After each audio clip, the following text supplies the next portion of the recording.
dan berbagai perjuangan memenangkan tadi masalah dan pencobaan dan macam-macam. Saya ingin sampaikan kembali kepada saudara, di sini bumi ini, halo, sangat ketat. Kenapa? Untuk menjadi anak Allah, saudara harus lebih, roh saudara harus lebih hebat dibanding waktu menjadi makhluk ciptaan. Ya, Allah itu roh, gembala dengan roh kita, nanti Tuhan akan memberikan kebenaran, cara perdamaian. Nama kata lain adalah Shalom saudaraku yang terkasih, kita jumpa lagi pada hari ini membahas benarkah diri saya, diri saudara punya roh? Jika benar tahu semua manusia merasakan kembali punya roh, so pasti tidak ada peperangan di bumi ini. Right? Tidak ada peperangan di bumi ini karena semua teman. Tapi kita akan menyaksikan satu lagu pujian terlebih dahulu sebelum kita membahas hal-hal yang sangat penting bagi saudara dan saya. Oh, alangkah dalamnya kekayaan hikmat pengetahuan Allah, sungguh tak terlidiki keputusannya dan jalan-jalannya. Siapakah yang mengetahui pikiran Tuhan? Siapakah yang menjadi nasihatnya? Sebab segala sesuatu dari Dia, oleh Dia, kepada Dia. Bagi Dialah kemuliaan sampai selama-lamanya.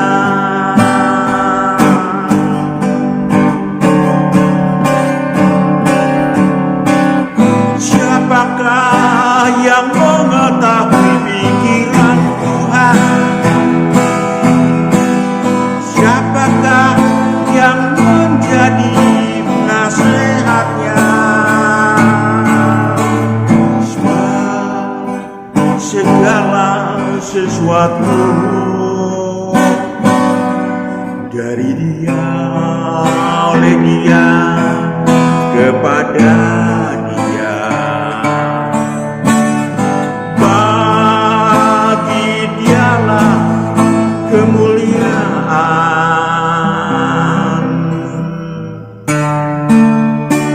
sampai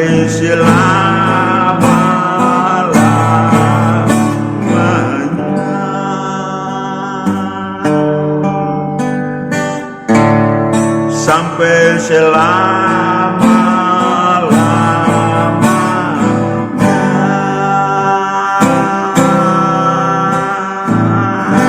Kita akan mengingat kembali pada saat roh saya dan roh saudara berada di surga kekal.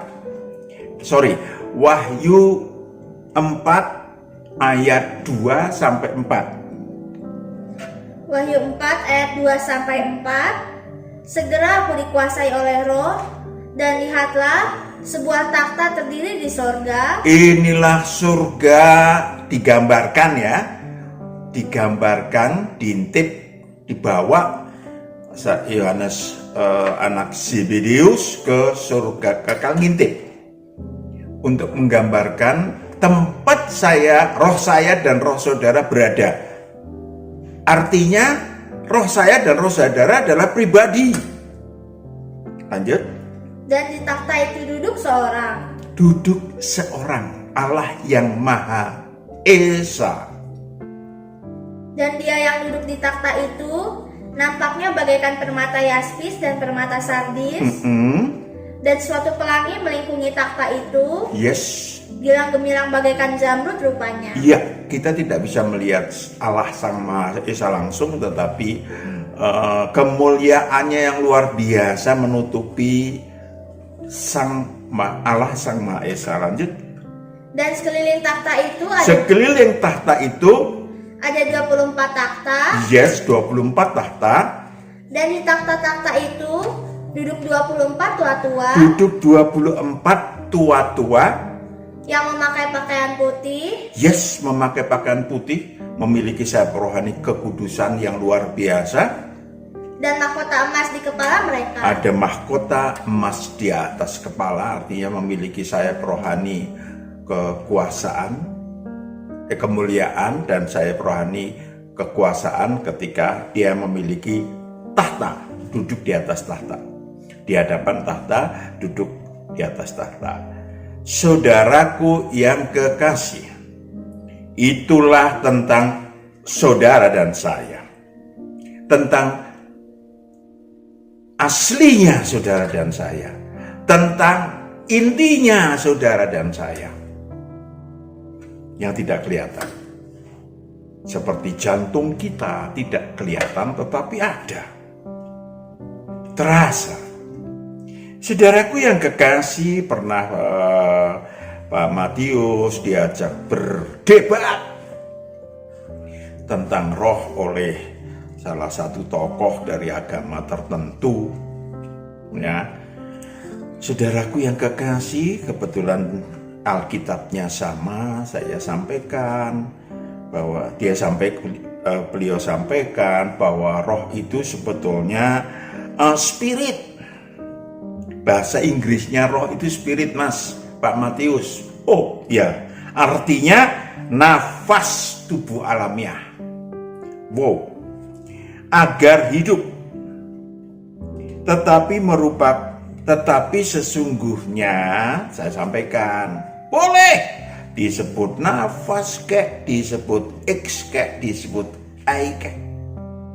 Dalam Alkitab ada 3, yaitu tubuh, jiwa, dan roh. Jadi bukan cuma 2, tubuh alamiah dan spirit. No. Ada 3 yang semuanya memiliki pribadi. Ya, tubuh, jiwa, dan roh. Dan selalu kita diharapkan untuk menyampaikan roh dulu, karena roh yang utama. Saudaraku yang kekasih, tadi sudah dibaca, roh merupakan sesuatu yang memiliki pribadi tersendiri. Masing-masing satu orang, rohnya satu orang, pribadi rohnya juga satu. 1 Korintus 15 ayat 44 sampai 48. Mari kita tengok roh kita kembali. 1 Korintus 15 ayat 44 sampai 48. Yang ditaburkan adalah tubuh alamiah. Yes. Yang dibangkitkan adalah tubuh rohania. Ya. Jika ada tubuh alamiah, tubuh dan jiwa, maka ada pula tubuh rohania. Ada tubuh rohania. Roh tadi. Lanjut. Seperti ada tertulis, manusia pertama Adam menjadi makhluk yang hidup, tetapi Adam yang akhir menjadi roh yang menghidupkan. Yes. Ada roh yang menghidupkan. Ditiupkan roh yang menghidupkan. Tetapi tentu pemikirannya mungkin roh yang menghidupkan tubuh alamiah. Bukan. Kita lanjutkan aja dulu. Tetapi yang mula-mula datang bukanlah yang rohania, tetapi yang alamiah. Kemudian barulah datang yang rohania. Yang rohania, lanjut. Manusia pertama berasal dari debu tanah. Nah, ini dia. Manusia pertama berasal dari debu tanah. Manusia pertama itu bukan Adamnya ya. Diciptakannya adalah di tubuh alamiah dulu, dibuat dari debu. Ya, dibuat dari debu. Lanjut. Dan bersifat jasmani. Bersifat jasmani karena dari debu, yakni ya habislah namanya dari debu. Lanjut. Manusia kedua berasal dari sorga. Ya, ternyata manusia kedua bukan manusia kedua kalau gitu Hawa, bukan. Maksudnya Adam yang awal dibuat tubuh alamiah, lalu ditiupkan roh. Itu ditiupkannya itu maksudnya bahasanya itu diambil rohnya dari surga, dimasukkan ke dalam rohnya Adam. Jadi di sana sudah ada pribadi rohnya, namanya tentu mungkin bukan Adam. Lanjut. Makhluk-makhluk alamiah sama dengan dia yang berasal dari debu tanah. Dan makhluk-makhluk sorgawi sama dengan dia yang berasal dari sorga. Yes. Lanjut. Sama seperti kita telah memakai rupa dari yang alamiah, demikian pula kita akan memakai rupa dari yang sorgawi. Iya. Jadi ada pribadi rupa yang alamiah yang kelihatan nih. Saya kelihatan. Ya. Dan yang surgawi. Ya, nggak kelihatan karena mata kita, otak kita, panca indera kita nggak bisa ngelihat karena memang roh itu dari surgawi. Tentu ada jantung kembali. Taunya dari mana? Ada tuh dok gitu ya. Jantungnya gede punya bludak. Tetapi jantung ini suaranya aja kalau kita dengerin kedengeran. Sesungguhnya adalah tapi tidak kelihatan. Saudara nggak percaya punya jantung dibedah, nggak perlu dibedah toh. Kita tahu bahwa kita punya jantung. Cuman masalahnya bagaimana Pak tahu kalau kita punya roh? Nah kita kan kadang selalu memiliki apa yang disebut keinginan berbuat baik. Keinginan mengasihi. Keinginan mengasihi sesama. Bukan cinta ya. Bukan hanya cinta ya. Mengasihi sesama.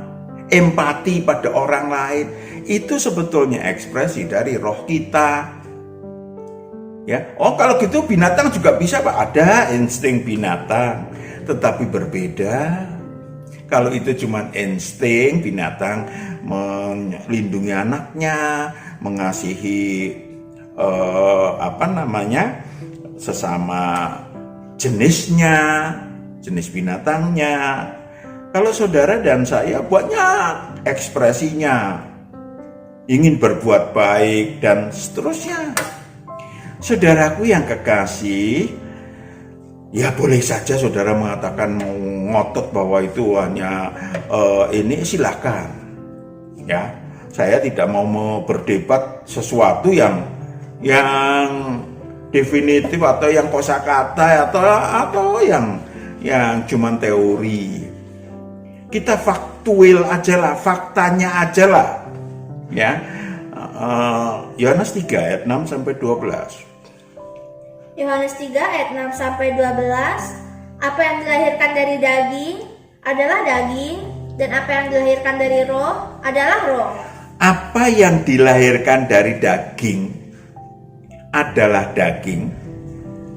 Itu disampaikan Yesus kepada tokoh agama Yahudi 2000 tahun yang lalu.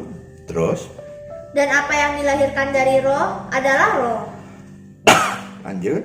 Janganlah engkau heran, karena aku berkata. Apa yang dilahirkan dari roh huruf besar adalah roh huruf kecil. Roh saudara dan saya dilahirkan oleh roh Allah. Lanjut. Karena aku berkata kepadamu, kamu harus dilahirkan kembali. Itu tentang lahir kembali. Lanjut. Angin bertiup kemana ia mau, dan engkau mendengar bunyinya, tetapi engkau tidak tahu dari mana ia datang atau kemana ia pergi. Demikianlah halnya dengan tiap-tiap orang yang lahir dari roh. Nikodemus menjawab, katanya, bagaimanakah mungkin hal itu terjadi? Jawab Yesus, engkau adalah pengajar Israel, dan engkau tidak mengerti hal-hal itu. Yes, engkau tidak mengerti karena dibilang kau harus lahir kembali. Oh, masuk rahim ibu. Otaknya, akalnya yang bergerak. Akalnya yang nyambut tentang hal ilahi. Nggak nyambung. Saudaraku yang kekasih, lanjut. Aku berkata kepadamu, Sesungguhnya kami berkata-kata tentang apa yang kami ketahui, dan kami bersaksi tentang apa yang kami lihat. Tetapi kamu tidak menerima kesaksian kami. Kamu tidak percaya waktu aku berkata-kata dengan kamu tentang hal-hal duniawi. Hal-hal duniawi, dan Bagaimana kamu akan percaya kalau aku berkata-kata dengan kamu tentang hal-hal surgawi? hal-hal ilahi atau hal-hal surgawi. Saudaraku yang kekasih, kembali tadi, roh manusia, roh saudara dan roh saya berasal dari surga kekal. Kita udah baca, ya, udah baca lengkap tadi. Saudaraku yang kekasih, saya dan saudara adalah makhluk yang diciptakan Allah di surga kekal. Maka disebut makhluk tua-tua karena adalah ciptaan yang generasi awal, generasi pertama, termasuk di dalamnya generasi pertama adalah Lucifer. Saudaraku yang kekasih, makhluk yang ada dalam diri saya dan diri saudara adalah makhluk yang kekal, yang dinamis. Tubuh kita juga diciptakan dinamis, ya, jiwa dan tubuh alamiah kita dinamis juga, tetapi tentu berbeda dinamisnya dengan kedinamisan saat saya dan saudara, atau kedinamisan roh saya dan roh saudara. Saudaraku yang kekasih, di surga kekal kita bisa melihat diri kita, atau kalau saya mau pakai kata yang pas, saudara dan saya bisa mengingat sebetulnya, kalau mau, ya, tatkala saya dan saudara di surga kekal. Wahyu 4 ayat 7. Wahyu 4 ayat 7. Adapun makhluk yang pertama sama seperti singa. Ya, Wahyu 4 ayat 8. 8 apa 9 coba deh. Wahyu 4 ayat 9. Dan setiap kali makhluk-makhluk itu mempersembahkan puji-pujian. Yes, mari kita tengok diri kita waktu di surga kekal. Dan hormat dan ucapan syukur kepada Dia yang duduk di atas takhta itu dan yang hidup sampai selama-lamanya. Maka tersungkurlah ke-24 tua-tua, roh saya dan roh saudara, tersungkuran di hadapan Allah yang Maha Esa. Tua-tua itu di hadapan Dia yang duduk di atas takhta itu, dan mereka menyembah Dia yang hidup Mereka menyembah Dia yang hidup sampai selama-lamanya. Sampai selama-lamanya. Lanjut. Dan mereka melemparkan mahkotanya, lambang merendahkan diri totalitas di hadapan takhta itu, di hadapan tahta Sang Allah yang Maha Esa, sambil berkata, "Ya Tuhan dan Allah kami, Engkau layak menerima puji-pujian dan hormat dan kuasa, sebab Engkau telah menciptakan segala sesuatu. Engkau telah menciptakan segala sesuatu, Dan oleh karena kehendak-Mu, semuanya itu ada dan diciptakan." Itulah roh saya dan roh saudara. Makanya saya dan saudara dipilih untuk turun ke bumi, ya, untuk menjadi anak Allah. Tadinya cuma ciptaan, menjadi anak Allah kalau saudara dan saya mampu pulang ke surga kekal, mampu menang, mampu terseleksi. Saya dan saudara adalah makhluk berkepribadian yang kekal, yang ada di dalam tubuh alamiah manusia. Itu dia. Maka saudaraku, pertanyaan selanjutnya lah, kok ada di sini toh? Kok ada di bumi? Kan enak sudah di surga kekal. Ya, saya dan saudara sebagai ciptaan, makhluk ciptaan, memang enak di surga kekal. Tidak ada kesusahan, tidak ada kejahatan. Tetapi justru saya dan saudara ditawarkan oleh oleh Allah untuk mau enggak kalian, saya dan saudara menjadi anak Allah. Untuk apa? Untuk menjadi raja-raja makhluk ciptaan Allah di luar, di surga kekal maksudnya, tapi di luar sentral surga kekal. Saudara dan saya di sentral surga kekal loh, di hadapan Allah. Nah, mereka yang di luar itu jumlahnya seperti sejuta kali banyaknya pasir di laut. Jenisnya juga demikian. Dan mereka tidak pernah melihat Allah. Seperti saya dan saudara melihat tidak pernah, tapi merasakan, karena ada di dalam surga kekal yang paling dalam, kita bisa merasakan adanya Allah yang Maha Esa, Allah Roh Kudus, dan Sang Anak Domba. Maka saya dan saudara pun mendaftarkan diri, tidak semua ya berani mendaftarkan diri. Mendaftarkan diri untuk menjadi anak Allah, supaya kalau pulang ke surga kekal, saya dan saudara bukan, roh saya dan roh saudara bukan lagi makhluk ciptaan, tetapi menjadi anak-anak Allah yang maha tinggi, menjadi raja-raja ilahi dan imam-imam Allah yang maha tinggi yang akan mengelola makhluk-makhluk ciptaan Allah.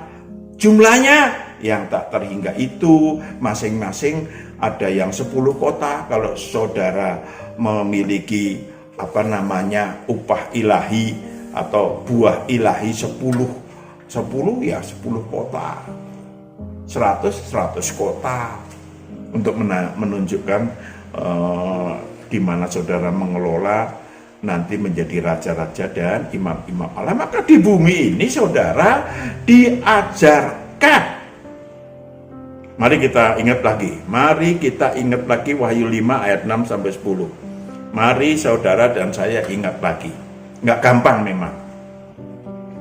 Tetapi kita akan belajar menjadi murid Tuhan. Sekarang ini adalah pemuridan umum. Wahyu 5 ayat 6 sampai 10. Maka aku melihat di tengah-tengah takhta dan keempat makhluk itu, dan di tengah-tengah tua-tua itu berdiri seekor anak domba. Seekor anak domba, itulah Allah anak.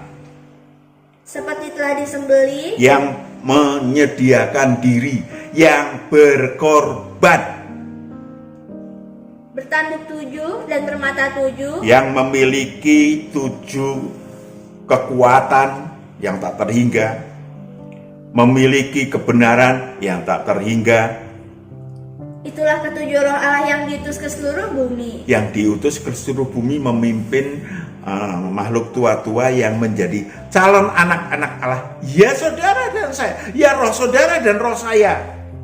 Ingat, saya tahu, saya mengerti. Saudara mungkin ada yang cuman pegawai negeri kecil. Saudara mungkin cuman pegawai swasta kecil. No problem, rohnya yang penting. Amin. Rohnya yang penting. Karena kalau saudara menjadi orang kaya, justru merepotkan untuk roh saudara kembali ke surga kekal. Lanjut. Lalu datanglah anak domba itu dan menerima gulungan kitab itu. Inilah gulungan kitab yang harus kita pelajari di bumi, yaitu pengetahuan yang baik dan yang jahat, pengetahuan tentang Allah, dan seterusnya. Dari tangan dia yang duduk di atas takhta itu.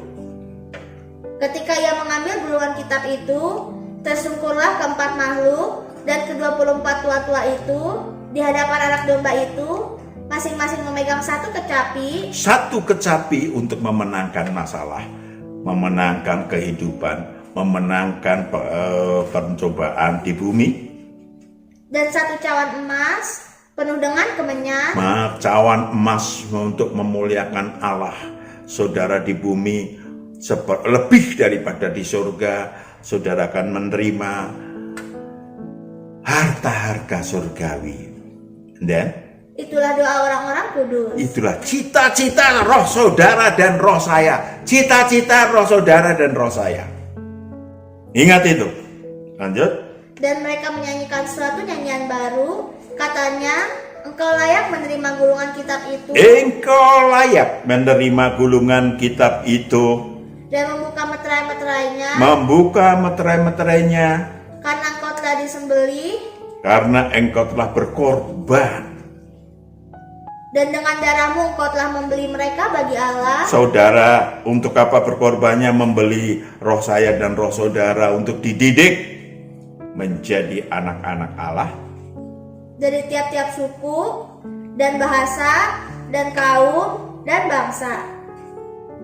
Dan engkau telah membuat mereka menjadi suatu kerajaan. Menjadi suatu kerajaan kelak di surga kekal, tapi di luar tempat tinggal kita. Dan menjadi imam-imam bagi Allah kita, dan mereka akan memerintah sebagai raja di bumi. Saudara dilatih menjadi raja di bumi. Raja ilahi, imam-imam Allah ilahi di bumi ini. Maka tidak aneh kalau saya dan saudara harus memenangkan masalah yang rumit. Ya, jadi saudara semuanya itu pelajaran. Makanya disebut Dikblengsel, pendidikan, penggemblengan dan seleksi roh-roh calon anak Allah. Saudaraku yang kekasih, di bumi ini begitu banyak yang harus saudara pelajari. Ada hukum Allah, hukum sebab akibat, hukum dosa, hukum maut, hukum Taurat dan kitab para nabi, hukum Injil kerajaan Allah, hukum sekuler, dan berbagai perjuangan memenangkan tadi masalah dan pencobaan dan macam-macam. Saya ingin sampaikan kembali kepada saudara, di sini bumi ini, sangat ketat. Kenapa? Untuk menjadi anak Allah, saudara harus roh saudara harus lebih hebat dibanding waktu menjadi makhluk ciptaan. Logis aja kan? Ya enggak? Harus lebih hebat dong. Maka seleksinya luar biasa. Dan banyak saudara, mengerikan sekali. Zakaria 13 ayat 7 sampai 8. Zakaria 13 ayat 7 sampai 8. Hai pedang, bangkitlah terhadap gembalaku, terhadap orang yang paling karib kepadaku. Demikianlah firman Tuhan semesta alam. Bunuhlah gembala, sehingga domba-domba tercerai-berai. Aku akan mengenakan tanganku terhadap yang lemah. Saudaraku yang kekasih, makhluk roh yang namanya makhluk tua-tua sesampai di bumi, setelah diajarin teori kebenaran di Eden bumi, saudara dan saya ada di bumi, berani turun ke bumi untuk menjadi calon anak-anak Allah, menghadapi praktek kebenaran di bumi ini. Dan saudara dan saya banyak yang melupakan sang gembala, melupakan sang anak domba yang sudah pernah diserahin kitab, yang pernah diserahin apa yang disebut sebagai gulungan kitab, yang akan dipelajari, yang diajarkan. Saudara lupa, malah urusannya urusan bumi, urusan pelajaran. Saudara, pelajaran harus dipelajarin, bukan buku pelajaran saudara di sekolah lalu digigitin. Ya analoginya kayak gitu. Di sekolah saudara harusnya belajar lalu pulang belajar lagi, itu gambaran sekolah. Enggak, penghapus dimakan, kapur dimakan. Ya mendem lah, mendem. Saudaraku yang kekasih, saya keras-keras ngomong karena saya ingin mengingatkan tugas saudara dan saya, cita-cita ilahi saudara dan saya selama berada di bumi. Kenapa? Lanjut, Zakaria 13 ayat 8. Maka di seluruh negeri demikianlah firman Tuhan. Di seluruh negeri demikianlah firman Tuhan. 2/3 daripadanya akan dilenyapkan. Wow. 2/3 daripadanya akan dilenyapkan dan mati binasa, tetapi 1/3 daripadanya akan tinggal hidup. Yes. Hanya 1/3 dari jumlah seluruhnya roh manusia yang turun ke bumi, yang mendaftarkan diri menjadi calon anak Allah. Ingat itu, mengerikan bukan? Mari kita tengok diri sendiri, tengok orang lain, baik yang baik maupun yang tidak baik, untuk pelajaran, bukan untuk dihakimi. Amin. Tengok pada diri sendiri, naiki tangga ilahi. Saudaraku yang kekasih, sifat-sifat roh manusia itu penurut. Maka Allah sesungguhnya sudah membuat sempurna bumi ini sebagai pelajaran.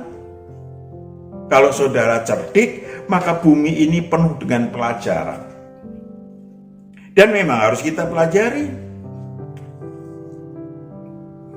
Bayangkan saja, Tuhan tidak hanya membuat burung, tetapi membuat apa yang disebut sebagai pelajaran tentang burung. Kita akan melihat, saudara bisa melihat burung laut Arktik yang menyusuri 36.000 kilometer pulang dan pergi dari kutub utara ke kutub selatan. 2 bulan berangkat terbang, 2 bulan pulang. Mereka mencari makan dan berproduktif, bertelur, beranak. Burung camar di Eropa Utara pergi ke Afrika, kembali saat cuaca menghangat di kutub utara. Panjang perjalanannya saudara tahu 12.000 kilometer. Mereka kadang-kadang istirahat di villa-villa mereka yang mereka buat di cerobong-cerobong asap, mencari makan dan bereproduksi. Mari ngintip ke dalam laut.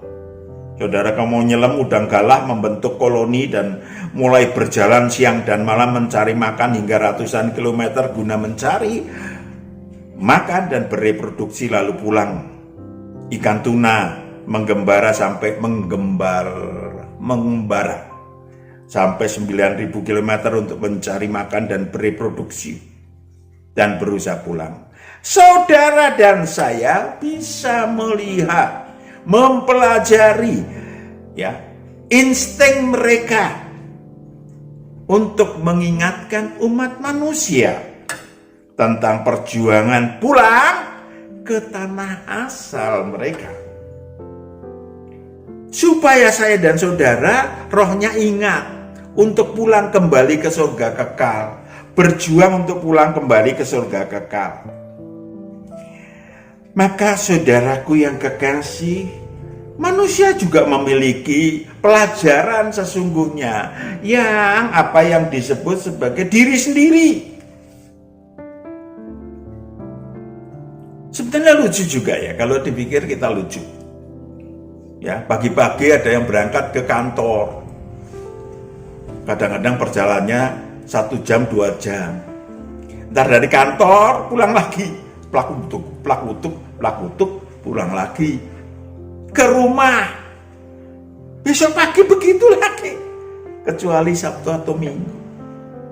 Itu bertahun-tahun. Maka sebetulnya tidak aneh kalau hal itu sebetulnya tinggal disublimasi aja. Oh, roh saya juga pengen demikian. Kerja untuk makan dan minum, untuk nanti kelak pulang ke surga kekal. Saudara bisa melihat kok, setiap tahun berapa ribu orang, bahkan juta orang yang pulang ke kampung setiap lebaran maupun akhir tahun. Ya, berdesak-desakan. Zaman saya kecil sampai dimasukkan lewat jendela kereta api. Saudaraku yang kekasih, perjuangan itu sebetulnya kalau disublimasi, digambarkan oleh kecerdikan roh kita tahu betapa kita membutuhkan untuk pulang kembali ke tanah air ilahi. Ibrani 11 ayat 13 sampai 16. Ibrani 11 ayat 13 sampai 16. Dalam iman mereka semua ini telah mati sebagai orang-orang yang tidak memperoleh apa yang dijanjikan itu, tetapi yang hanya dari jauh melihatnya dan melambai-lambai kepadanya, dan yang mengakui bahwa mereka adalah orang asing. Mereka adalah orang asing Dan pendatang di bumi ini. Orang asing, gambaran dari pribadi. Lanjut. Sebab mereka yang berkata demikian menyatakan bahwa mereka dengan rindu mencari suatu tanah air. Yes, rindu mencari suatu tanah air. Dan kalau sekiranya dalam hal itu mereka ingat akan tanah asal yang telah mereka tinggalkan, maka mereka cukup mempunyai kesempatan untuk pulang ke situ. Ya, orang-orang atau roh-roh manusia yang ingat untuk pulang ke surga, Tuhan akan tuntun saudara. Tetapi sekarang mereka merindukan tanah air yang lebih baik, yaitu satu tanah air surgawi, sebab itu Allah tidak malu disebut Allah mereka. Iya, senang sekali Allah disebut Allah. Manusia-manusia yang ingat asal, yang mengerti, sadar jati diri, faham bahwa di bumi ini hanya mampir, hanya untuk belajar, tidak untuk mampir doang, enggak. Untuk belajar menjadi anak Allah, untuk berjuang menjadi anak Allah. Lanjut. Karena ia telah mempersiapkan sebuah kota bagi mereka. Ya, ada kota tadi udah dibaca ya, kota bagi saudara dan saya. Artinya dulu di surga bagian dalam, kita akan menempati surga di luar. Mungkin saudara akan memerintah, buahnya di bumi cuma 3. Oke, memerintah di 3 kota. Satu kota besarnya paling tidak sebesar bumi ini. Surga luas, Pak, luar biasa. Saudara, udah habis. Oke. Lanjut, kita lanjutkan dikit lagi. Saudaraku yang kekasih, roh kita punya roh yang utama. Maka roh itu menjadi bagian yang sangat plus dan minus. Kenapa sangat plus? Karena saudara dan saya tidak seperti binatang yang manapun akan menempati ke surga kekal. Binatang nggak bisa. Binatang apapun nggak bisa untuk cuma tubuh alamiah. Ya, yang ada rohnya adalah manusia, dan kemudian nanti di surga kekal saya dan saudara kalau dapat terseleksi pulang, maka saudara dan saya akan berada di surga sebagai calon anak-anak Allah, dan di sana saudara dan saya akan menduduki status ilahi sebagai raja-raja dan imam-imam Allah yang maha tinggi. Maka saudaraku yang kekasih, sekali lagi saudara harus memulai sadar jati diri, memulai belajar pengetahuan yang baik dan pengetahuan yang jahat, supaya saudara pantas menjadi anak-anak Allah yang maha tinggi. Di surga kita tidak ada pelajaran yang jahat, pengetahuan yang jahat. Saudara akan belajar bagaimana memenangkan hal-hal yang di bumi ini. Dan saudara tidak ada di surga pelajaran-pelajaran yang menyebalkan seperti sekarang. Maka saudara dan saya di sini karena saudara dan saya harus menjadi manusia yang rohnya hebat. Amin. Rohnya hebat. Untuk menjadi anak-anak Allah, rohnya harus lebih hebat daripada saudara dan saya saat turun ke bumi. Amin. Nikmati itu. Kita berdoa, Bapa di surga, anak-anakmu yang sudah belajar daripadamu kebenaran-kebenaran ilahi yang sangat tinggi untuk difahami dan untuk dilaksanakan dalam sisa kehidupan anak-anakmu, memperjuangkan menjadi calon anak-anak Allah yang maha tinggi. Tuhan berkati. Dalam nama Yesus kami berdoa dan ucap syukur. Haleluya. Amin. Tuhan berkati.